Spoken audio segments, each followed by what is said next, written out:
Okay, तो start करते हैं हम लोग। आज का जो सेशन है, एक नेटवर्किंग और ये सब कॉन्सेप्ट हम लोग कर रहे थे।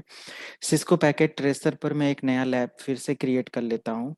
और ये जो हमारा है, ये 4-3 करके हेलो। मैंने। हाँ जी। आ गया। No no sir, thank you thank you. Okay, तो यहाँ पे ये हमारे पास एक 4321 सीरीज का राउटर है। और जूम कर लेते हैं थोड़ा सा ये। एंड अभी मैं इसके साथ एक पीसी यहाँ पे ले लेता हूँ। एक पीसी ये है, एक पीसी इधर है।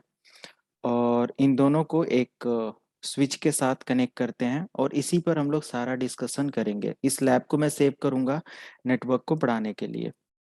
तो अब तो ये लैब वगैरह इजिली आप बना भी लेते होंगे। थोड़ा थोड़ा 2-4 बार देखेंगे, अपने आप इस पर क्रिएट कर सकते हो।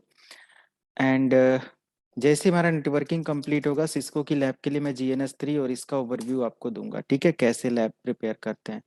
तो इसका 10.0.0.1 आईपी कर दिया, इसका 10.0.0.20 कर दिया और इसका 10.0.0.30 कर दिया। ओके, 30। और इन सभी मशीनों पर आईपी देने के लिए मैं इस पर क्लिक कर रहा हूँ। Desktop IP configuration 10.0.0.20 10.0.0.1 gateway. और इधर हम लोग कर देते हैं desktop IP configuration 10.0.0.30 10.0.0.1। Okay, so done हो गया। एंड देन राउटर 1 का कॉन्फ़िगरेशन करके इन सभी को आपस में कम्युनिकेट करा देते हैं और पिंग करके आपको दिखाते हैं कि यहाँ एक छोटा सा नेटवर्क सेटअप हमारा यहाँ पे रेडी हो गया। ओके, तो ये लैब आपको क्रिएट तो नहीं करना है, आगे आप ऑटोमेटिक ये सब लैब क्रिएट कर पाएंगे, बट हाँ इसको समझना जरूर है कि कैसे नेटवर्किंग और पैकेट्स प्रोटोकॉल्स या क्या क्या चीजें यहाँ पे हैंडल होती हैं, क्योंकि काफी डीप में चीजें चल रही हैं। तो फाइनली इस राउटर के कॉन्फ़िगरेशन पार्ट पे आते हैं। कॉन्फ़िगरेशन पार्ट पे यहाँ पे हमारा जो पोर्ट है G0/0/0, इस पोर्ट को सिलेक्ट किया, इसको ऑन किया और इस पोर्ट पर आईपी दे दिया 10.0.0.1 और इसका सबनेट मास्क डन हो गया और ओके कर दिया। सारा कॉन्फ़िगरेशन ओके हो गया। इस पीसी से इस पीसी को पिंग करना है। तो इस पीसी को मैंने ओपन किया, आप देखो जिसका आईपी 30 है। आप कमांड प्रॉम्प्ट ओपन करें और यहाँ पे चेक कर सकते हो आपके पीसी का आईपी क्या है। किसी भी कंप्यूटर का आईपी चेक करने के लिए आईपी कॉन्फ़िग आप टाइप करके एंटर कर सकते हो और आपको आपके कंप्यूटर का कंप्लीट आईपी डिटेल मिल जाएगा। तो अभी हमारे कंप्यूटर का आईपी एड्रेस है 10.0.0.30.255.0.0.0 हमारा सबनेट मास्क है और 10.0.0.1 हमारा गेटवे है। IPv6 और ब्लूटूथ की डिटेल्स भी यहाँ पे दिखा सकता है। तो IP config space slash all अगर आप टाइप करते हैं तो आपके कंप्यूटर का IP address plus MAC address पूरी डिटेल्स में दिखाएगा। एंड मैक एड्रेस और IP एड्रेस दोनों जानना है तो ये कमांड आप एग्जीक्यूट कर सकते हो। मैं शो करता हूँ बड़े थोड़ा सा कैप्स करके। IP कॉन्फ़िग स्लैश ऑल मैंने किया, फास्ट इथरनेट एड्रेस डिटेल और इसका जो फिजिकल यानी कि मैक एड्रेस है उसको भी यहाँ पे डिस्प्ले कर रहा है। So if you want to check IP address with MAC address then you have to type ipconfig space slash all and slash आपका कैसा होना चाहिए, फॉरवर्ड स्लैश होना चाहिए। एंड उसका आईपी एड्रेस एंड सब कुछ आप यहाँ पे चेक कर सकते हो। अगर DHCP सर्वर आईपी दे रहा है तो उसकी डिटेल्स भी यहाँ पे आपको डिस्प्ले करेगा। एंड किसी भी कंप्यूटर पे जब आप आईपी चेक कर लेते हैं और उससे पिंग करना होता है किसी भी मशीन से, तो पिंग एक पर्टिकुलर टूल है जिसके थ्रू आप अपने टारगेट मशीन के साथ चेक करते हो कि आप उस पर्टिकुलर मशीन के साथ कनेक्ट हो या नहीं हो। ओके, आप इन द सेंस आपका कंप्यूटर, आपका पीसी पिंग स्पेस 10.0.0.20 एंटर। तो अगर TTL करके यहाँ पे मैसेज आ रहा है मतलब आपका रिप्लाई आ रहा है और डेफिनेटली आप कनेक्ट हो, यानी कि ये जो पीसी है ये इस पीसी के साथ कनेक्ट है। तो इस राउटर के साथ अगर चेक करना है तो हम लोग क्या करेंगे, 20 की जगह 1 और एंटर। यहाँ पर भी हमारा रिप्लाई आ रहा है। तो एक लोकल एरिया में ये 128 का TTL टाइम टू लाइव का मैसेज आ रहा है और टाइम टू लाइव जो है यहाँ पे वो 255 का है। ओके, ये मिली माइक्रो सेकेंड में टाइम है। तो ये 225 ये सॉरी 255 या 128, इसका रीजन क्या है, इसका मतलब कोई बता सकता है क्या आप में से, ये पूछ लिया जाए कहीं तो। सर जो पैकेट ट्रांसफर हो रहा है वो कितने बाइट में हो रहा है? नहीं नहीं, और कोई बाइट्स तो डिस्प्ले सर इधर कोई कर ही रहे। क्लू नहीं है सर। अच्छा, तो देखो जब कोई भी पैकेट, मैं इसको समझाता हूँ, यही तो सारी चीजें समझना है। तो हम लोग अगर यहाँ पे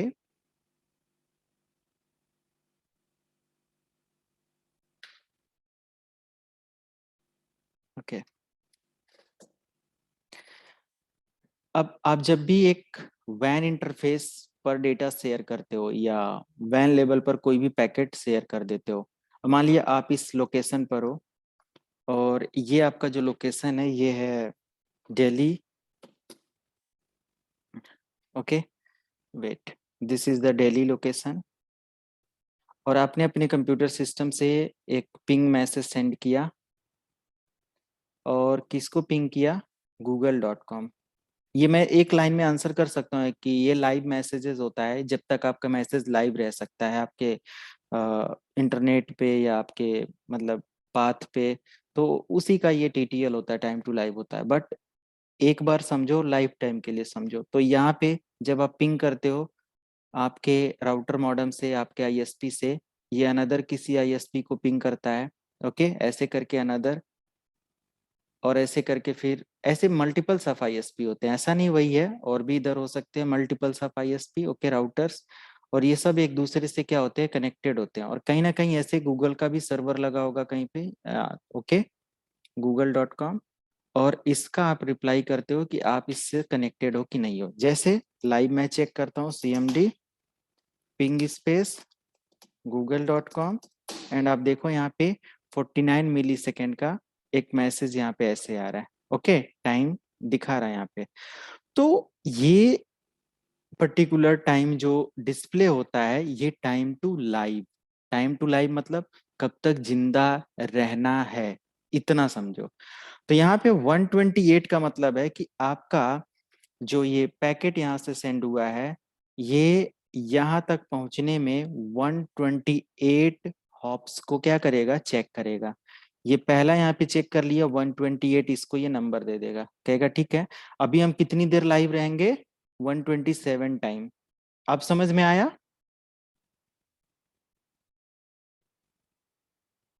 yes sir, no? Okay sir, तो सर वो नो 127 टाइम तक हमारी रिक्वेस्ट को भेजेगा, अगर बिल्कुल, 127 पर उसे नहीं मिलेगा तब तो वो डाउन आरटीओ कर दे देगा। देगा। बिल्कुल बिल्कुल, तब वो टाइम आउट या ये सब जो नहीं आता है, तो वो दे देगा। समझ गए आप? Time out, time out. बिल्कुल बिल्कुल। तो ये 127, अब इसको गया कहा कि do you know what is Google, sorry who is google.com।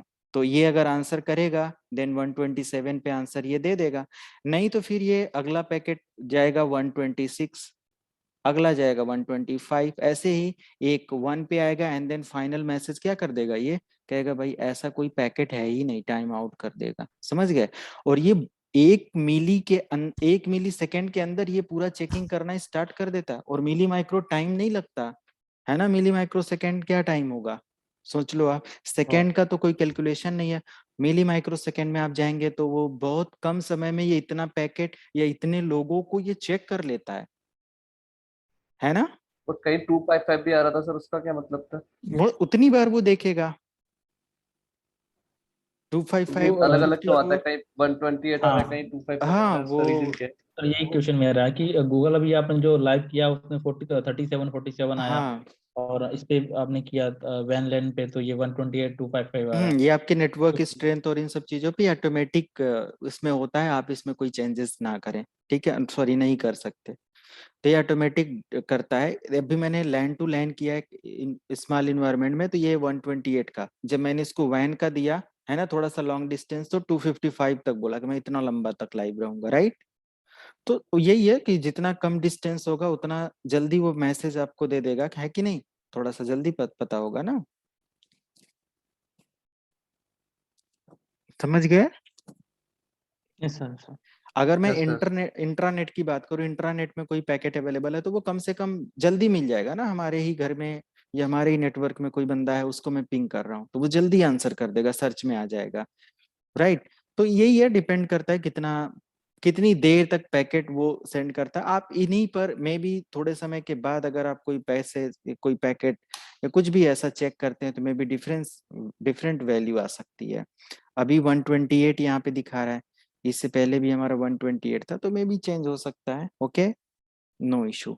तो ये हमारा हो जाता है। अब इसके पीछे ज्यादा डेप में नहीं जाएंगे, क्या है कैसे, बस यही पूरी कहानी होती है। तो आपने पिंग मैसेज भी यहाँ पे कुछ चेक किया कि कैसे हो रहा है, क्या है। अभी पिंग पिंग का अभी काफी डीप वर्जन हम लोग पढ़ेंगे कि पिंग कौन से मैसेजेस को लेकर जाता है और आता है, ये सारी डिटेल्स। ओके, तो अब हम लोग नेक्स्ट टॉपिक पे चलते हैं, कैंपस एरिया नेटवर्क, और ये सब मैंने आपको बता ही दिया था। मैं आपको डिवाइसेस पर लाने वाला था कि डिवाइसेस कितने टाइप्स की और कैसे होती हैं।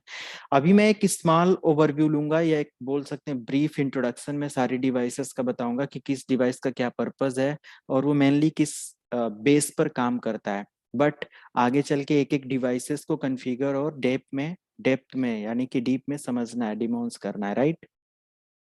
स्टार्ट करते हैं हब से। तो एक क्वेश्चन है यहाँ पे, क्या प्रेजेंट टाइम में हब यूज हो रहा है कंपनी के अंदर?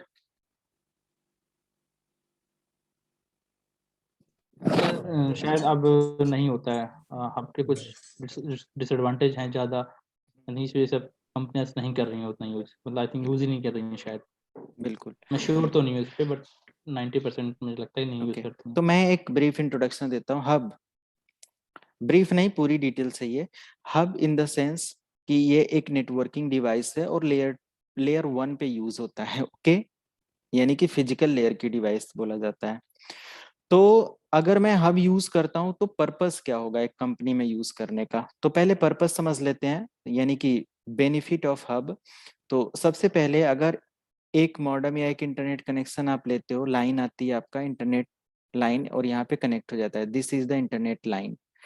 और आपका इस राउटर मॉडेम पर ज्यादा तो पोर्ट होता नहीं है, 3 या 4 पोर्ट होते हैं, और आपकी कंपनी में अगर 20 कंप्यूटर कनेक्ट करने हैं तो क्या इससे पॉसिबल है कनेक्ट कर पाना? नहीं। तो उस कंडीशन में आप क्या करते हो, मोर देन मोर देन 3 और 4 पोर्ट्स को बनाने के लिए आपको हब या ऐसे स्विच की इस्तेमाल या जरूरत पड़ती है। तो अभी हम लोग यहाँ पे यूज क्या करने वाले हैं, हब यूज करने वाले हैं। फॉर एग्जांपल जब स्टार्टिंग था तो हब आया था, हब को मॉडिफाई किया गया, एडवांस वर्जन स्विच बोला जाता है। तो यहाँ पे हब यूज कर लिया गया, और हब के पास क्या होता है, मल्टीपल पोर्ट्स होते हैं ना, 4 पोर्ट का, 8 पोर्ट का, 16, 24 ऐसे करके। तो ये मान लिया 24 पोर्ट का हब है, या 8 पोर्ट का, 3 हब मैंने लगा दिया, हब टू हब कनेक्ट कर दिया। तो अब यहाँ पे सारे पीसी क्या हो जा रहे हैं, कनेक्ट हो जाएंगे।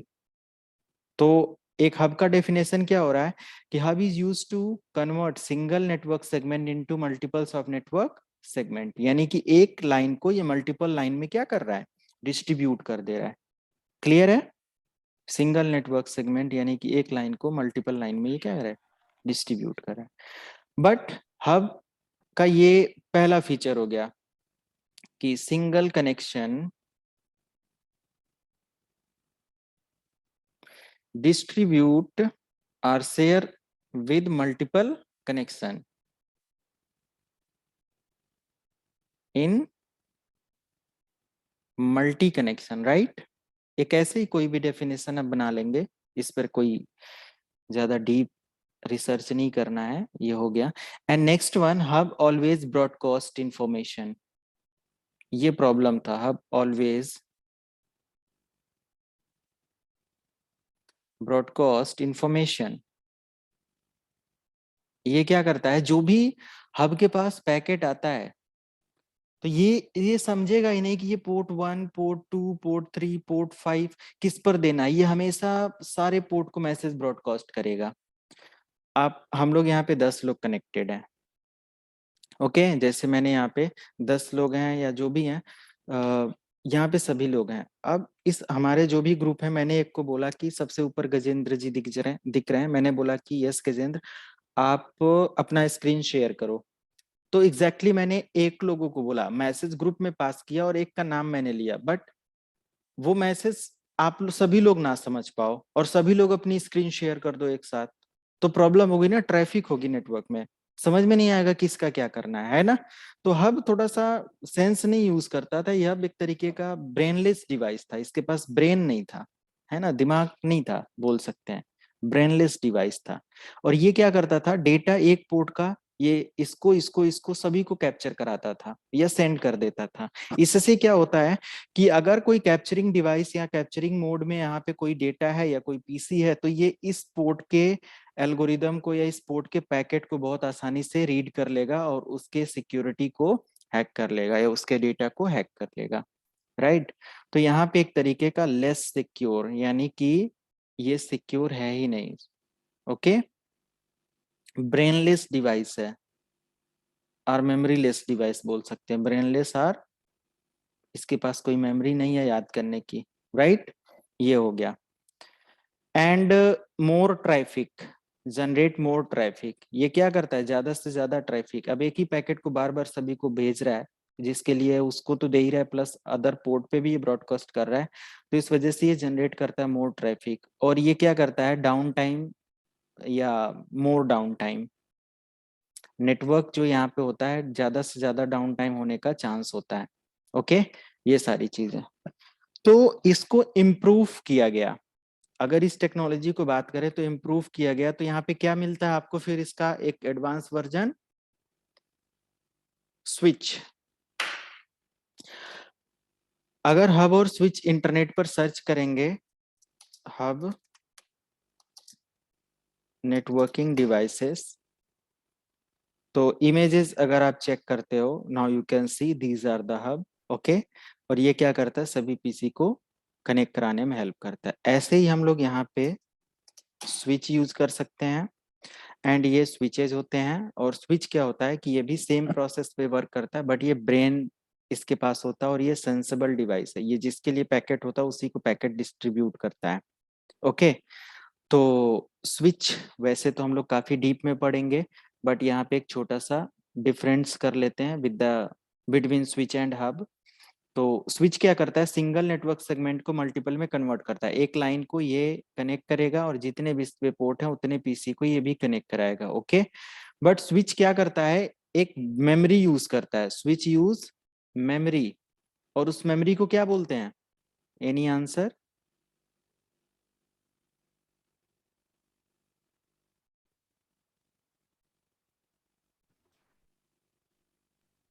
Cash memory. फ्लैश मेमोरी नहीं,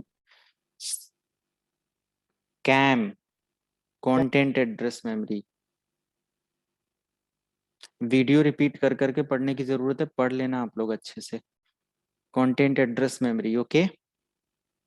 अब ये कैम मेमोरी क्या करता है, स्टोर, ये भी आंसर क्वेश्चन हो सकता है, stores IP plus MAC information, right. ये आईपी और मैक की इंफॉर्मेशन को स्टोर करता है, ओके। क्लियर है। अब स्विच पर मान लिया 3 पीसी है, 3 पीसी का आईपी एड्रेस है 10.00, 10 पहले वाले का है, 20 दूसरे वाले का, 30 तीसरे वाले का। इसका मैक एड्रेस फॉर एग्जांपल ए है, इसका बी है और इसका सी है। मैक एड्रेस एक डिजिट का नहीं होता है, ये 12 डिजिट का होता है और 48 बिट का होता है। बट यहाँ पे मैंने बोला कि ये सिंगल इस पीसी का है, इसका ये है, ये है। तो स्विच क्या करेगा, एक टेबल बनाएगा ऐसे करके, मेमोरी, और उसमें ये क्या करेगा, एक तरफ लिखेगा आईपी और एक तरफ लिखेगा मैक, और एक पोर्ट नंबर यहाँ पे बना लेगा, पोर्ट 1 2 3 4। अब 1 पे है मान लिया 10.00 10, तो 10 आईपी का ए मैक एड्रेस, 20 आईपी का B MAC address, 2 number port, और तीसरे नंबर पोर्ट का मान लिया 30, इसका सी मैक एड्रेस, 4 नंबर पे है 40 और इसका डी मैक एड्रेस। तो जब भी कोई भी पैकेट इस पर आएगा, तो पैकेट के अंदर आप सब लोगों को पता ही है क्या होता है, सेंडर डिटेल्स, रिसीवर डिटेल्स और पैकेट का फ्लैग डिटेल्स, और सारी डिटेल्स होती है कि किसके कौन भेज रहा है, किसको भेज रहा है, क्या भेज रहा है, राइट। पूरा डिटेल्स होता है पैकेट में। तो वो हेडर यहाँ पे वेरीफाई होगा हमारे स्विच को, कि स्विच जैसे ही आएगा बोलेगा सेंडर कौन है, तो ये पता चला 30 है, कहेगा 30 किसको सेंड कर रहा है, पता चला 10 को सेंड कर रहा है। तो ये अपनी टेबल में कहेगा 30 दिस वन, यानी कि पोर्ट 3 नंबर का पीसी शेयर कर रहा है पोर्ट 1 वाले को, तो ये 2 और 4 को डेटा नहीं पास करेगा। समझ गए आप। तो एक तरीके का यहाँ पे इनहेंस कर रहा है सिक्योरिटी, और सिक्योर जोन क्रिएट करके दे रहा है आपको। समझ में आया। तो अनदर कोई भी डिवाइस पैकेट कैप्चर नहीं कर सकती। अब कहेंगे, ये आपके दिमाग में ऐसा सवाल नहीं आ रहा है कि अगर हम इस हब यहाँ पे यूज कर रहे हैं, तो इस पोर्ट पे कैसे इस पीसी को कैसे पता चल जाएगा कोई पैकेट कैप्चर करना है, कैसे, या कैप्चर कैसे करेगा? आप बता सकते हो कैप्चर कैसे कर सकते हो आप, थोड़ा सा मास्टर लेवल पे अगर एथिकल हैकिंग का कॉन्सेप्ट देखें, हैकर क्या करता है, हमारे पैकेट को कैसे समझ जाता है या कैसे बाईपास कर लेता है, समझ गया अपना। तो कहीं ना कहीं वो एक ब्रीच ढूंढ लेता है और उस पैकेट को कैप्चर कर लेता है। कैप्चर करने के लिए डिफरेंट डिफरेंट मॉनिटरिंग टूल्स आते हैं, राइट। आपको लाइव दिखाएंगे कैसे कैप्चर किया जाता है कोई भी पैकेट रास्ते से। तो चलो, ये आपका स्विच और हब का बेसिक एक डिटेल हो गया, दोनों का सिमिलर वर्क है।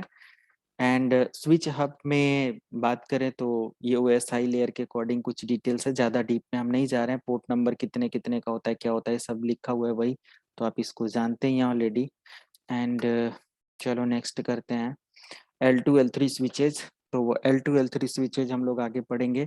अभी बेसिकली L2 जो होता है ये अनमैनेजेबल स्विच होता है, L3 जो होता है ये मैनेजेबल स्विच होता है। इसमें राउटिंग वगैरह भी करा सकते हैं हम लोग, और इसको अपने नीड के अकॉर्डिंग थोड़ा सा एडवांस लेवल पे मॉडिफाई कर सकते हैं। ओके, तो ये सारी डिटेल्स होती है। और L2 जो होता है ये नॉर्मल स्विच होता है, और ये कॉस्ट में भी कम होता है, और ज़्यादा इसके अंदर आप चेंजेस नहीं कर सकते, और इंटर वीलैन वगैरह का कॉन्सेप्ट ये सपोर्ट नहीं करता, और यहाँ पे इंटर वीलैन का कॉन्सेप्ट वगैरह सारा ये सपोर्ट करता है। सिस्को स्विचिंग में हम लोग इन सभी स्विच एंड स्विचिंग में इसको हम लोग पढ़ेंगे।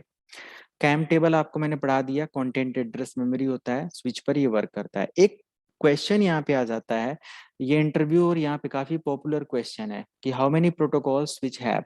स्विच के पास कितनी सारी प्रोटोकॉल्स होती हैं, कितनी प्रोटोकॉल्स होती हैं, कोई बता सकता है, या स्विच कौन कौन सी प्रोटोकॉल को सपोर्ट करता है?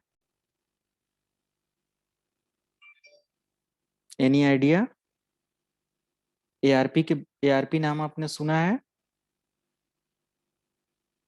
ये दोनों word? ARP stand for address resolution protocol. Okay, ये protocol IP to MAC address find करने में हेल्प करता है। और जो आरएआरपी होता है ये मैक टू आईपी को रिवर्स करता है। And RARP stand for reverse address resolution protocol होता है। मैंने अभी एक डायग्राम बताया था कि जब स्विच आईपी से मैक एड्रेस कैसे वेरीफाई करेगा, ये इस आईपी से इस मैक एड्रेस को कैसे सर्च करेगा, with the help of ARP. Switch पर एक एआरपी प्रोटोकॉल रन होता है, और एआरपी का काम होता है आईपी से मैक एड्रेस को पता करना। आप लाइव करके चेक कर सकते हो, मैं रियल डिवाइस पे तो नहीं दिखा सकता, बट इस सॉफ्टवेयर पे मैं इसीलिए कॉन्फ़िगर किया था। ARP space hyphen A enter, now you can see this is the IP and this is the MAC address for same host. Okay, clear है? और जितनी भी डिवाइसेस होती हैं, जो ब्रेन जिसके पास होता है, जो समझ सकती हैं कम्युनिकेशन सिस्टम को और जो भी चीजें हैं, तो show space MAC address table और एंटर। आप देखो यहाँ पे कोई भी तरीके का मैक एड्रेस टेबल नहीं है। ओके, बट अगर हम यहाँ पे पिंग कर लेते हैं 10.0.20 को, एंड वेट करते हैं,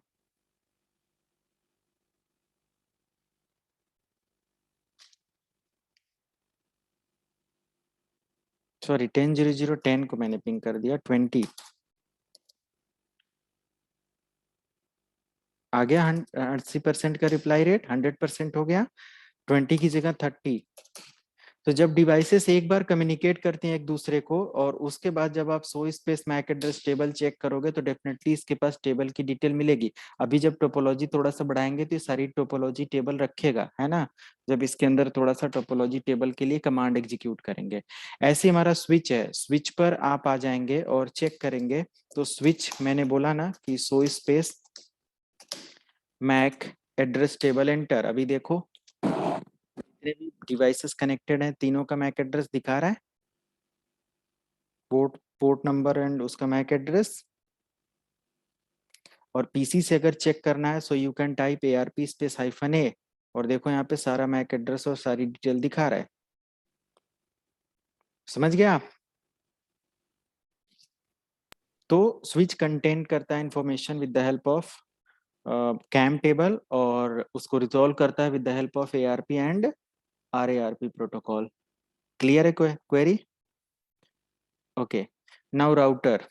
तो बेसिक जो राउटर्स होता है ये L3 डिवाइस होता है, और इसी के थ्रू हम लोग डिफरेंट डिफरेंट नेटवर्क को आपस में कनेक्ट करते हैं और डेटा पैकेट को one network to another network route करते हैं। L3 राउटर जैसे कि जब भी आप एक इंटरनेट कनेक्शन लेते हो WAN लेवल पे कनेक्टिविटी के लिए, तब इसकी जरूरत पड़ती है ना, राउटर की। जब आप एक नेटवर्क को दूसरे नेटवर्क के साथ कनेक्ट करने की जरूरत होती है, या ऐसे कुछ भी। तो हम लोग अब यहाँ पे इंटरनेट कनेक्शन जब लेते हैं तो हमें ये डिवाइस मिलती है, और इस पर हमारा एक IP एड्रेस असाइन होता है by ISP, according to ISP। और फिर उस रेंज में हम लोग अपने स्विच वगैरह से कनेक्ट करके या वाईफाई से इससे सारी डिवाइसेस पर सेम IP एड्रेस की रेंज अप्लाई करते हैं। और इस राउटर मॉडेम का क्या हो जाता है, जो IP होता है वही इन सभी डिवाइसेस का क्या हो जाता है, गेटवे हो जाता है। गेटवे अप्लाई कर देने से इन डिवाइसेस को हम लोग श्योर करते हैं कि तुम्हें पैकेट क्या करना है, इस डिवाइस तक शेयर करना, और ये डिवाइस अपने ISP को शेयर करेगा। इसका ISP WAN लेवल पर जिसको भी सर्च करना है सर्च करके तुम्हारी क्वेरी को सॉल्व करेगा। ओके, तो ये इस तरीके से वर्क करता है। L3 डिवाइस है, मैनेजेबल डिवाइस होता है, बट सिस्को के जो राउटर्स होते हैं, सब डिवाइसेस जो होती हैं वो काफी एडवांस लेवल पे मैनेजेबल होती हैं, एंड सिक्योरिटी बहुत सारे एडवांस टूल को वो मैनेज करते हैं। उनके अंदर VPN जैसी क्वालिटी होती है, नेट जैसी क्वालिटी होती है, ACL जैसी क्वालिटी होती है, बट इन सब राउटर्स पे वो सब नहीं होता है। तो हम लोग इस राउटर को भी कॉन्फ़िगर करना सीखेंगे, एंड सिस्को के तो सारे डिवाइसेस को करेंगे ही करेंगे। अगर आप सिस्को डिवाइस पर आ जाते हो तो ये तो एक नॉर्मल राउटर है, ADSL 2+ राउटर और VDSL 2+ राउटर, ये सब नाम है इन सभी का, D-Link, TP-Link, ये सब आते हैं। बट कंपनी में क्या होता है कि इन सब राउटर के थ्रू जो भी कनेक्शन होता है उसको एडवांस लेवल पर सिक्योर एंड हैंडल करने के लिए, और अपना एक स्टैटिक नेटवर्क क्रिएट करने के लिए या इंटर नेटवर्क क्रिएट करने के लिए, इंटर नेटवर्किंग प्रोटोकॉल, ओके, यानी कि एक इंटर नेटवर्किंग प्रोटोकॉल, या बोल सकते हैं internal networking protocol, internal routing के लिए आप इन सब डिवाइसेस को, प्लस एक्सटर्नल राउटिंग के लिए इन सब डिवाइसेस को यूज करते हो। इंटरनल राउटिंग मतलब आप ही की कंपनी के सारे नेटवर्क आपस में कनेक्ट करने के लिए आप रूट करा रहे हो, और एक्सटर्नल मतलब आप ऐसी प्रोटोकॉल यूज कर रहे हो जो कि एक्सटर्नल यानी दूसरे के किसी नेटवर्क को कनेक्ट करने में हेल्प कर रहा है। ओके, तो इंटरनल एक्सटर्नल दो राउटिंग हम लोग आगे पढ़ेंगे काफी डीप में, उनके अंदर भी बहुत सारे टाइप्स होते हैं, सारी डिटेल्स। किसी को कोई डाउट, क्वेरी?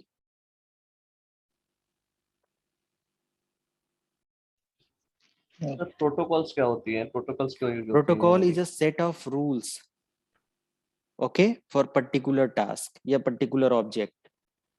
समझ में आ गया? जैसे कि अभी नहीं होता है कि नॉर्मली अगर प्रोटोकॉल की बात करें, अभी इससे थोड़ा हटे, तो प्रोटोकॉल मतलब एक रूल है, वो किसी भी काम को करने के लिए क्या किया गया है, हमारे कंप्यूटर सिस्टम में एक रूल बनाया गया है, जैसे TCP प्रोटोकॉल। अब TCP का एक रूल है कि TCP स्मॉल इंफॉर्मेशन को शेयर करेगा, पैकेट को ट्रांसफर करेगा, जो भी आप पैकेट सेंड और रिसीव करते हो, और एक्नॉलेज प्रोवाइड करेगा, और एक रिलायबल पैकेट को शेयर करेगा। वीडियो कॉल अगर करके पैकेट सेंड करेंगे तो TCP वहां पे वर्क नहीं करेगा, इसको रूल नहीं दिया गया, वो ये अथॉरिटी नहीं है, राइट, वो रूल में नहीं आएगा। तो वीडियो कॉल के लिए, ऐसे हैवी डेटा स्ट्रीमिंग के लिए UDP प्रोटोकॉल बनाया गया। तो प्रोटोकॉल इन द सेंस क्या होता है कि एक तरीके का रूल, समझ में आया?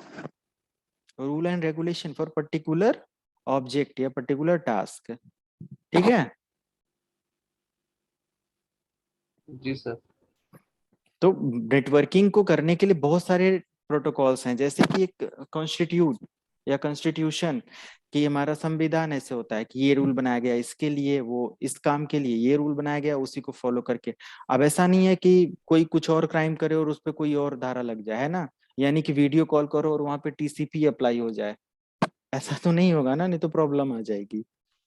तो एक पर्टिकुलर रूल के अकॉर्डिंग हमारा पूरा का पूरा ये नेटवर्किंग डिवाइसेस, ये सब एक प्रोटोकॉल, ये एक ऑब्जेक्ट के अकॉर्डिंग ही काम करते हैं।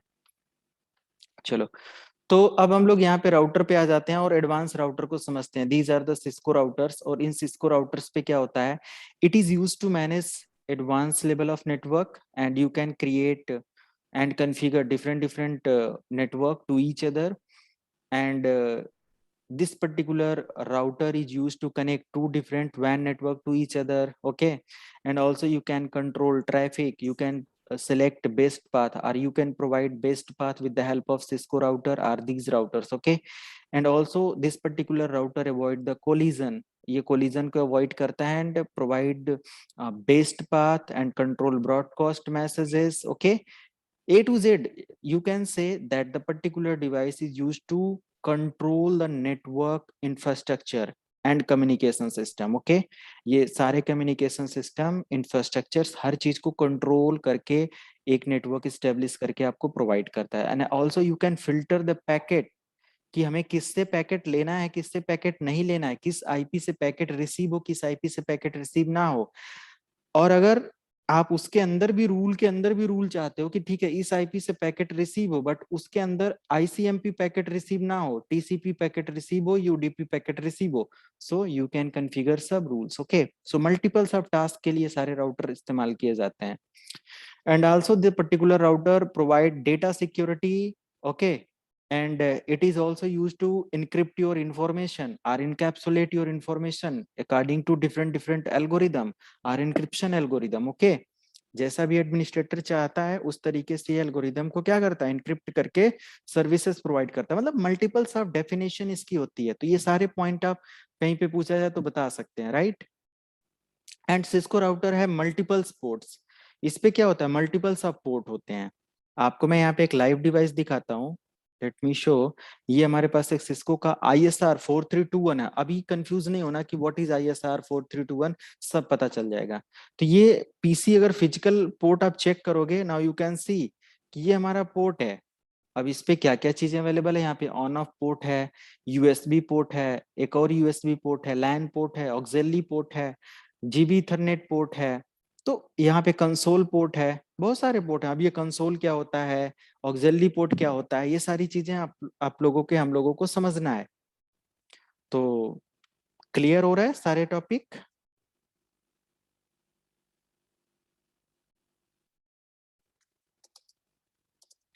Yes sir.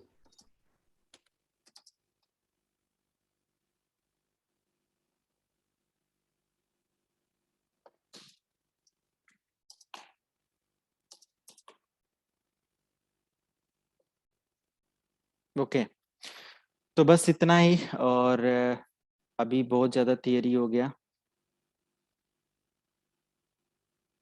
अभी